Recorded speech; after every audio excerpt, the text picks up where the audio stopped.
Makalipas ang 4 na buwan, pwede nang gamitin ng publiko ang bagong footbridge at busway station sa EDSA Kamuning, Quezon City. May ulat on the spot si Ivan Mayrina. Ivan? Rafi, bukas na sa publiko ang bagong Kamuning Footbridge at Busway Station dito sa Quezon City. Sa tapat yan halos, Rafi, ng GMA Network Center. Unahin natin yung footbridge, yan yung magiging kapalit ng tinatawag nating Mount Kamuning na ininspeksyon ni Pangulong Bongbong Marcos kamakailan at nakita kung gaano kahirap akyatin, kaya naman ipinag-utos niyang gawan agad ng kapalit. Itong bagong footbridge, Rafi, hindi hamak na mas mababa at kahit sinong may reasonable fitness level ika nga, kayang akyatin ito. Katunayan, mismong si Pangulong Bongbong Marcos ang nag-inspeksyon nito, inakyat ang tuktok ng lumang Mount Kamuning, bumaba, naglakad sa EDSA at umakyat sa panibagong footbridge.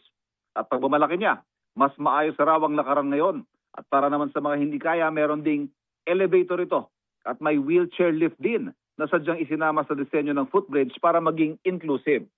Itong footbridge, Rafi, naka-integrate o karugtong ng GMA Kamuning MRT Station at ng bagong gawang Kamuning Station ng EDSA Busway.